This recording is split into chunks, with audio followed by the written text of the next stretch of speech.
पक्षीराज गरुड़ को कश्यप ऋषि का पुत्र और भगवान विष्णु का वाहन माना जाता है। दोस्तों, गरुड़ पुराण में बताया गया है कि मृत्यु के कितने दिनों बाद आत्मा यमलोक पहुंचती है और रास्ते में उसे किस तरह की यातनाओं का सामना करना पड़ता है। मृत्यु के बाद एक आत्मा की यात्रा में 47 दिन लगते हैं। तो क्या होता है इन 47 दिनों में उस जीव आत्मा के साथ? आज हम आपको हमारी इस वीडियो में यही बताएंगे। पौराणिक कथा के अनुसार एक बार पक्षीराज गरुड़ ने भगवान विष्णु से पूछा कि हे नारायण, मैं ये जानना चाहता हूँ कि मृत्यु के बाद आत्मा का क्या होता है और वो जीव आत्मा कितने दिनों बाद यमलोक पहुँचती है। तब श्री हरि ने गरुड़ से कहा कि गरुड़ राज, जब किसी जीव की मृत्यु होती है तब उसकी आत्मा 47 दिनों तक इधर उधर भटकने और कई यातनाओं को सहने के बाद यमलोक पहुंचती है। आगे वो ये भी कहते हैं कि जब किसी जीव की मृत्यु नजदीक आती है तो सबसे पहले उसकी आवाज चली जाती है और जब अंतिम समय आता है तो मरने वाले व्यक्ति को कुछ समय के लिए दिव्य दृष्टि मिल जाती है। इस दिव्य दृष्टि मिलने के बाद से मनुष्य सारे संसार को एक रूप में देखने लगता है।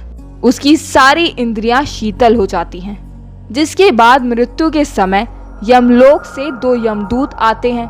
यमदूतों को देखते ही आत्मा हाहा करने लगती है और शरीर से बाहर निकल जाती है। जैसे ही आत्मा शरीर को त्यागती है, वैसे ही यमराज के दूत जीव आत्मा के गले में पास बांध देते हैं और फिर वो उसे यमलोक लेकर चले जाते हैं।